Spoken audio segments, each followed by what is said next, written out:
pag-ila sa mahal nga lawas o dugo sa atong Ginoong Hesus mga igsoon, ato ning pamalandungan og maayo kay ang iyang pagpakataw pagpuyo uban kanato aduna say lalum nga inuntang gipadayag gani kanato aron masabtan usab nato ang kahulugan sa atong pagkatawo mga igsoon kung unsa ta in relasyon ngadto sa Dios. Nakadumdum mo katong ang atong Ginoong Hesus dito sa templo, unya nasuko siya kaayo, kay ang templo gihimo nga merkado. Nya unsa may gingon sa atong Ginoong Hesus sa mga tao dito, muna yang gingon, guba ninyo kining templo, ug tukuron ko kini pag-usab sa tulo ka adlaw. Kadumdum mo ana? Oh. Unya, gihisgutan ta nga, sa paghisgot dahi sa atong Ginoong Hesus sa templo ngayang tukuron pag-usab sa tulo ka adlaw, nagpunting ni ngadto sa iyahang lawas. Nga diin kita gipasabtan nga ang lawas sa atong Ginoong Hesus mao di ay ang templo sa Dios. Ang tinuod nga templo sa Dios mao ang lawas natong mga tao. Mauni ang usa ka lalom nga kamatuoran mga igsoon ngayang gibalik nato nga nawala gyud nato mga igsoon. Ambot og sa atong panahon makasabot mabataan ning pagtulon-ana. Nganuman, ilabi na sa atong panahon karon, daghan na kaayo nato, nagkahanaw na ang pagtuo nga ang Dios lamang maoy makahatag og kinabuhi. Ang Dios lamang ang magkahatag og kinabuhi. Nganon ko nagkahanaw, kay daghan naman natong nituoron nga kita evolution sa animals. So if our faith at ang atong pagtuon ma-diverted nga evolution ta part ta sa usa ka Big Bang nga evolution, unsaon pa man nato pagtuo nga kita gibuhat sa Dios sa iyang larawan o kasamahan. Kay lahi man ang evolution o creation. Mao bitan ang mga igsoon gipabalik ta niini mong pag-amguha sa atong Ginoong Hesus. Nga diin, ang Dios lamang ang makahatag o kinabuhi. Bumita nagbubalik ta sa atong pagtulunan sa pagtuo, giunsa pagbuhat sa Dios ang tao. Di ba ang Dios nag-umol sa yuta o lapok, representing our lawas, o niya gihuypan sa iyahang gininhawa, aron mabuhi ang iyang giumol. Sa ato pa, ang gabuhi sa atong lawas, mao ang gininhawa sa Dios. Sa to pa ang kinabuhi gikan sa Dios. Nya giunsa ta pagbuhat sa iyang larawan o kasamahan nganuman kay ang Dios espiritu man mga igsoon. Unya ang espiritu dili man na mailhan, di man makit-an. Mao bitaw na nga ang espiritu mangita og lawas aron pinaagi sa maong material nga lawas magpaila og magpadayag ang mao nga espiritu. Mabita nang makita nato ni nga kung magbuhat ganitag mga kadaot sa atong pagtuo nga maayo nya kadat ang resulta kini nagpadayag nga ang espiritu sa kadautan mao di ay ang atong gituuhan nga maoy maayo. Pero kung magbuhat ganita og mga maayo nya resulta kaayo mo ni gapadayag nga ang atong gituan nga maayo ang espiritu sa tuburan sa kaayo ug mao ni ang Dios mga igsoon.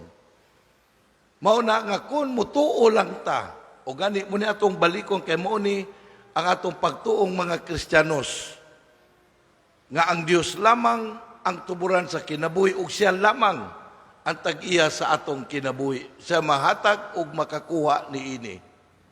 Muni ang ipasabot sa atong Ginoong Hesus sa ato pa, kung ang atong kinabuhi gikan sa Dios, mauna nga magpadayag di ay ta, mag-atong ipaila ang Dios, pinaagi kanato. Nagpaila ang Dios, pinaagi kanato. We are the enfleshing of that Spirit of God. Mabitan na mga igsoon sa pagpabalik nato sa Dios, sa atong Ginoong Hesus, gibalik ta sa pagtuo og Dios, unsa may iyang gibuhat. Dili lamang gipailan tag Dios. Iya pag yung gipatawag ang Dios og atong amahan. Nganuman, aron nga sa matagtawag nato sa Dios nga atong amahan, mag-amguta nga iyang anak. Nya unsa man ning anak atong balik-balikon.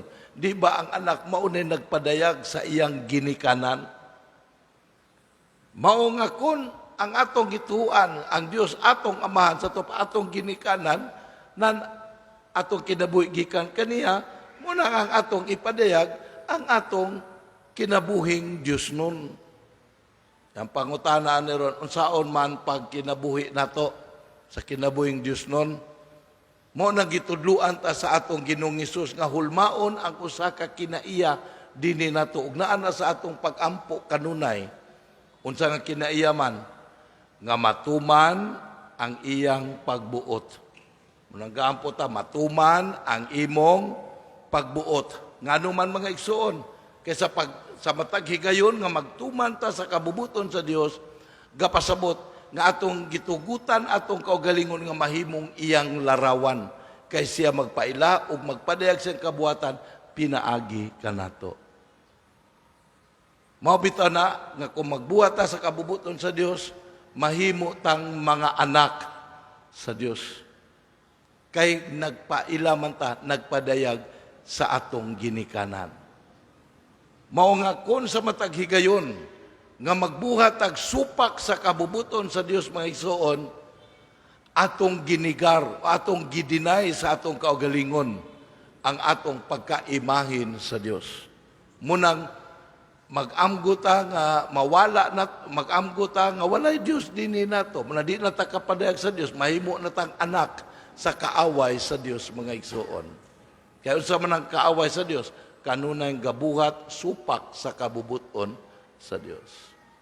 So mao ni ang unang gipahinumdum nato mayson sa pagsaulog nato sa mahal nga lawas sa atong Ginoong Hesus. Nga ang ato ding lawas sama kaniya is the embodiment of God's Spirit in us. Muna dinhi ta makasabot na katubang giingon nga ang Mesiyas matawo sa usa ka ulay nga ba inahan tawgon siya og Emmanuel. Unsa nang Emmanuel? God is with us. So kung mituo lang ta ana nga atong kinabuhi gikan sa Dios, di natural ang Dios ania kanato. Unya ikaduha mga igsoon, sa pagpakatao sa atong Ginoong Hesus pagpuyo uban kanato, dili lamang nga iya tang gipasabtan niini nga kita di ay atong kinabuhi gikan sa Dios, the embodiment data sa Espiritu sa Diyos, muna makinabuhi, tas kinabuhi yung Diyos nun, iya pag yung gihalad ang iyang kaugalingon. Gihalad niya ang iyang lawas o dugo, aron paghatag sa atong kaluwasan mga igsoon. Yamo ni ang gipahinumdum nato sa atong mga pagbasa karon. Balik lagot sa atong mga pagbasa. Sa first reading, unsa may ato ang nadunggan gikan sa Book of Genesis. Di ba gihulagwayan ta sa usa ka pari nga ginganlag Melchizedek? Nga sumala pa sa atong mga exegetes, experts in the scripture. Kani si Melchizedek mga igsoon, mauni sa timaan sa gitawag na to eternal priesthood. Pari sa kahangturan. Kaya nga naman, kay pari man gilagway si Melchizedek. Unya sa scripture, mikalitan ni sa tungha, wala may balikin sa iyang ginikanan, tagadiin siya nagsugod, wala, nothing. Nya human ikalit na po kawala, nya wala may balik asa siya na ato, unsay nahitabo niya. Wala, nothing. The scripture is silent of all these things, except nga nagpa ni tumaw si Melchizedek. That is why he became the sign, timaan, sa gitawag itong eternal priesthood. Na karon gipasabtan ta kinsa gyud ang tinuod di ay nga pari sa kahangturan nga naghalad ngadto sa Dios, ang atong Ginoong Hesus. Pero ato sang sabton mga igsoon, unsa daay nang pari ato ni sabton, unsa daay nang pari? Nabisan sa karaanan mga igsoon, no? So wala pa ang atong reliyon, naanay mga pari kaniadto. Na unsa man ang pari sa relasyon sa katawhan, mao ang pari mga igsoon, mao ni siya ang mangulo sa iyang tribo o sa iyang lungsod o katawhan sa paghalad ug halad ngadto sa ilahang Dios. Mao ni ang kuan mga igsoon, ang inuntang faculty sa pari, mangulo sa katawhan sa paghalad ug mga halad ngadto sa Dios. Namo nang atong Ginoong Hesus mga igsoon, nangulo siya nato nga ang tinuod nga paghalad ngadto sa Dios ang atong kaugalingon. Mabitaw na sa second reading atong naklaro kaayo mga igsoon, no? Sa unang sulat ni San Pablo ngadto sa taga Corinto, unsa may gihulagway nato? Gihulagwayan ta pagriminis sa katapusang panihapon, di ba? Niingon si San Pablo, sa gabi nga siya budhian. Kaya mo ni pagtulunan nga miabot diha kaniya, ang Ginoo mikuha og pan, gipanalanginan ug iyang gihatag sa iyang matinunan, kan-an ninyo kini kay mao kini ang akong lawas. Mikuha sa kupa aron pag pahibalo nga ang iyang dugo iyang giula sa pagbag-o sa kasabutan sa Dios ug sa tao. Dios sa giyon, buhatan ninyo kini aron paghandom kanako. Mao ni ang atong santos nga misa. Ang atong paghandom sa paghalad sa atong Ginoong Hesus aron nga kita maluwas gikan sa kaaway sa Dios mga igsoon. Mo ni paghandom nato niya. Nya tan-awan ni ining kasaulogana. Kita nga naghandom sa atong Ginoong Hesus nga nagsaulog mga igsoon, gipasabtan po tang sa lalong nga pagpanabot nga kita di ay pod mihalad ngadto sa Dios.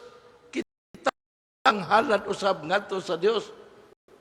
Unsa man nato ni masabtan nato ni? Kanang paghalad nato sa panog bino. That is the sign, timaan nga kita isip katawhan naghalad ta ngadto sa Dios sa atong kaugalingon. Og bino man gyud ang atong gihalag nga gikonsagrahan. Di na pwede kamuti. Nganong pan man yun.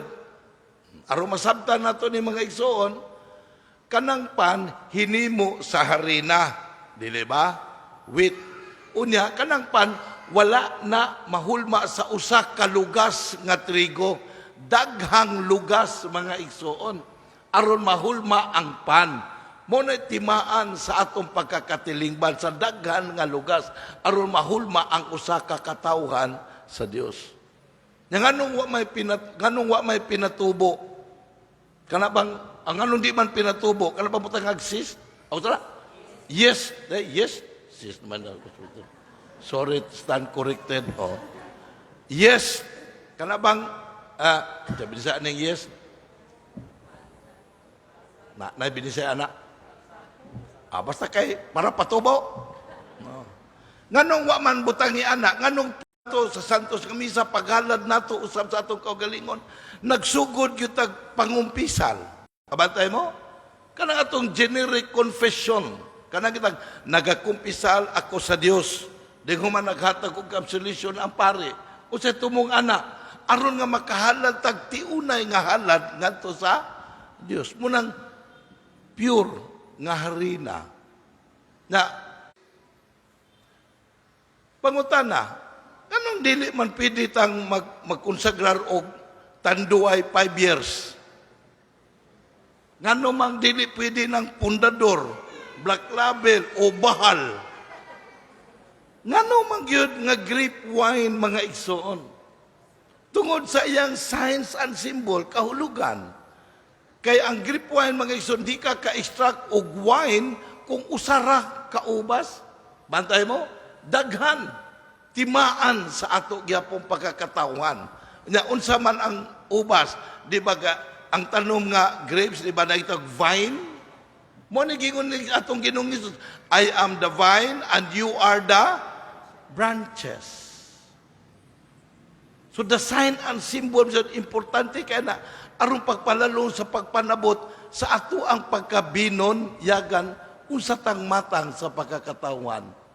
Munang tanawa pag human natog halad sa pan og bino nga mo'y timaan sa atong kaugalingon gikonsagrahan. Kabalay mo konsagrahan? Consecration kanang ana, no? So pagkahuman sa consecration naunsa ang pan og bino? Nahimong lawas ug dugo ni Kristo. So the bread and wine after consecration nahimo siyang lawas ug dugo ni Kristo. Ug naunsa ng pagkaunsaa, si Kristo lang may atong pangutan-on mga igsoon. Kay siya may gaingon. Mo bitaw ng kabantay mo panos consecration, muduko ang pare aron pagpaila nga dili na iyang pulong, iya na kang Kristo ug ang pare gihimo lang instrumento aron sa pagkonsagrar sa pan ug bino mahimong lawas og dugo ni Kristo.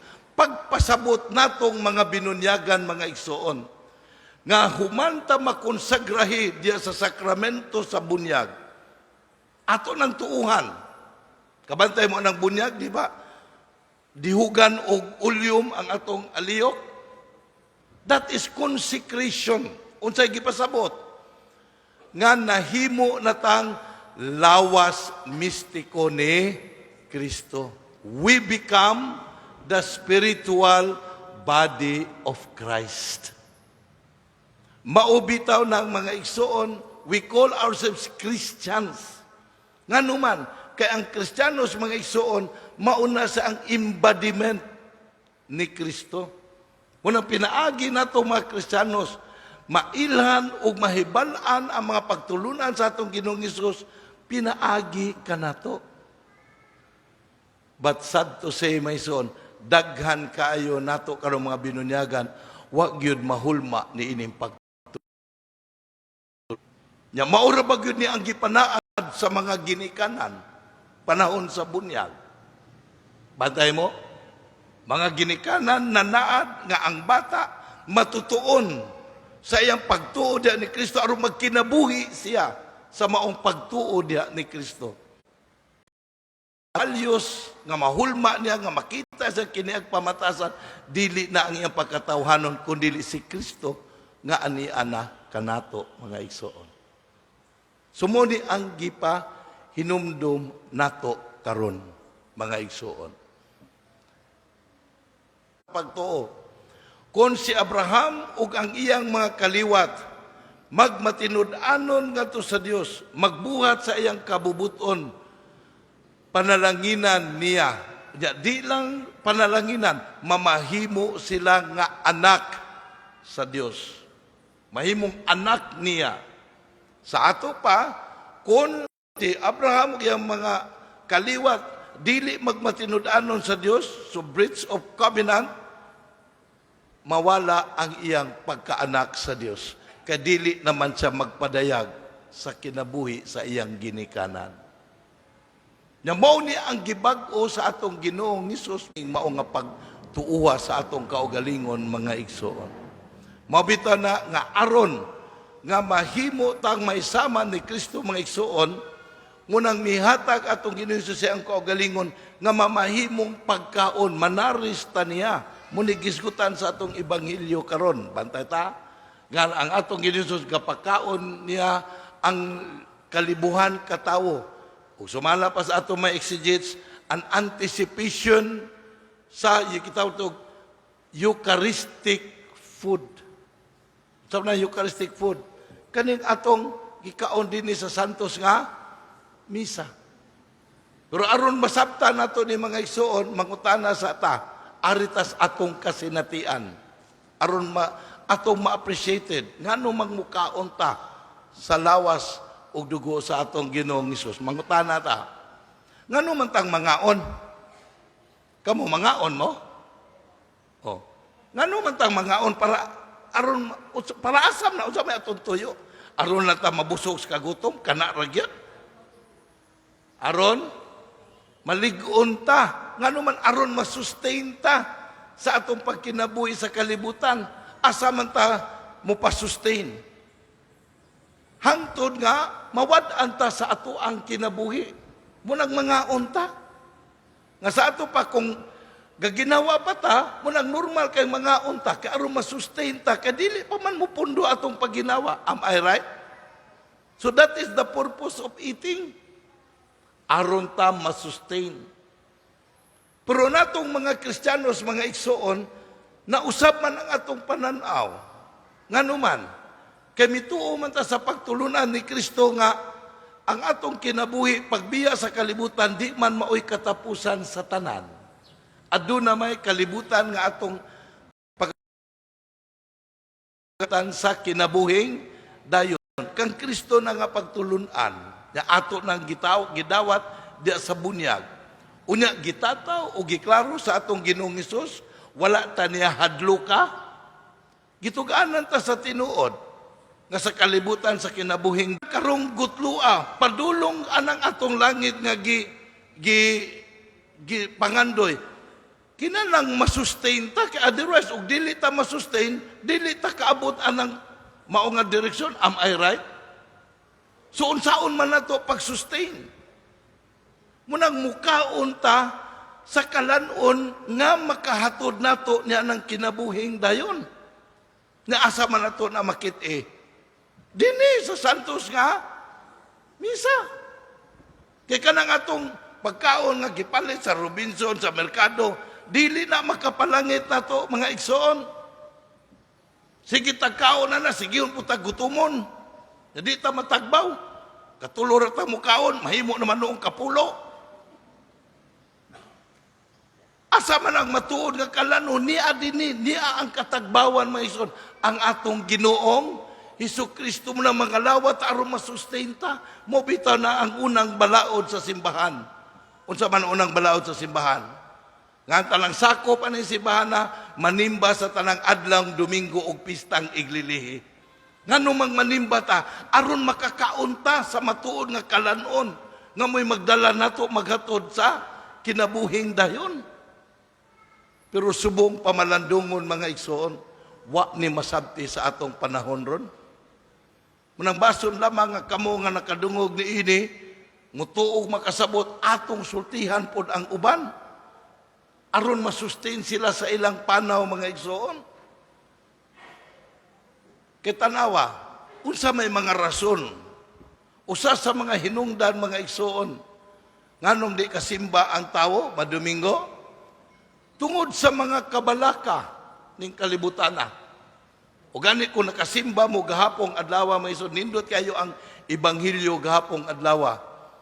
Kay gipahinumduman sa atong Ginoong Hesus ang iyang mga tinun-an. Akong balikon din niya, unsay giingon sa atong Ginoong Hesus sa Ebanghelyo gahapong adlaw. Muna iyang giingon, dili kamo makapaulipon sa duha ka agalon. Nakadungog mo ana? Kaya nga naman, muna yung sa itong Ginoong Hesus, kaya may tabo, ang usa imong higugmaon, o ang usa imong tamayon. Duman ana, ni klaro atong Ginoong Hesus, dili kamo makapangalagad sa Dios o sa salapi. Dili pwede mga igsoon. O kana, tinud-anay yun na, nahitabo yun ni mga igsoon. Kung klaro ko kayo, para karon o. Nganong di man makasimba kadaghanan, usay rason, nangitag kwarta. Tiyaw mo na, Lunes gatrabaho ka, nangitag kwarta, hantod Sabado gatrabaho gyapon. Unya ang Domingo, ngita lang kagyapon, nangayo lag 2 ka oras ang Ginoo.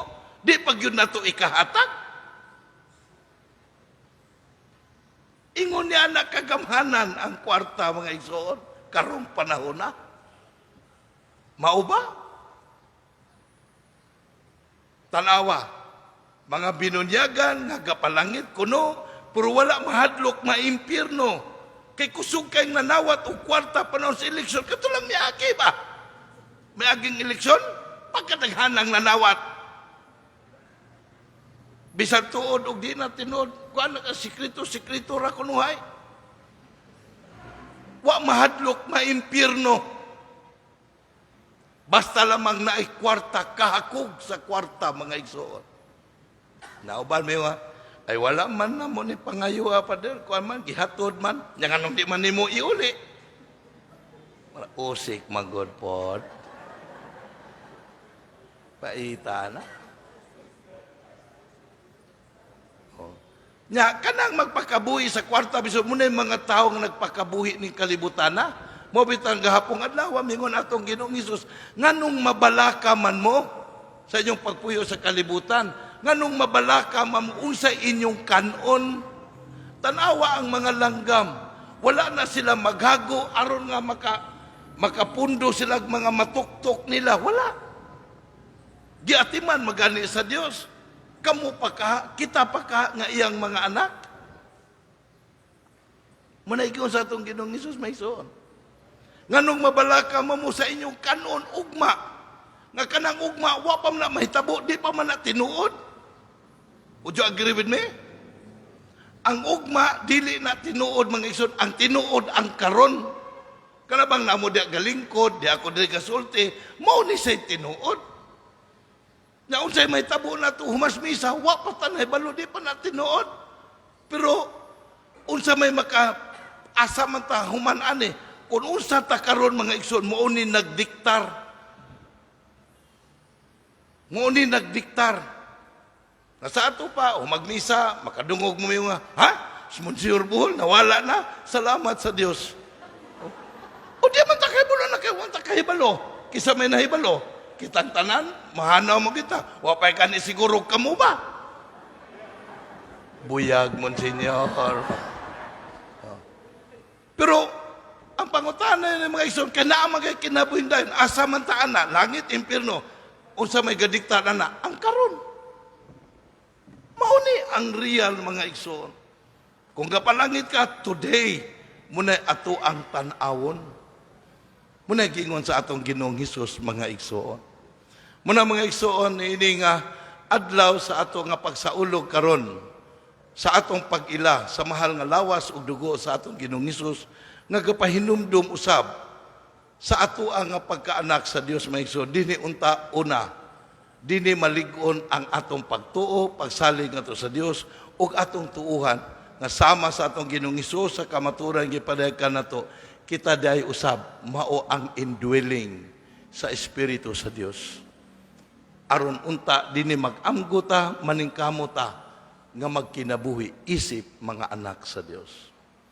Ug ikaduha, sa atong paghandom sa mahal nga dugo sa atong Ginoong Hesus sa bag-ong kasabutan, atong tudluan, atong kaugalingon ug atong tuuhan nga kita day mao ang katawhan nga gibag-o sa atong Ginoong Hesus. Aron atong mahagit ang atong tagsa-tagsa kaugalingon nga magpanaw ta niining maong kabag-uhan nato nga gihawas ta sa atong Ginoong Hesus sa kinabuhi sa sala aron unta magmadaugon ta sa pakigbugno sa atong panaw sa kaluwasan nga mohatod nato sa iyang kahingpitan dito sa Pinoy-anan sa tuburan sa atong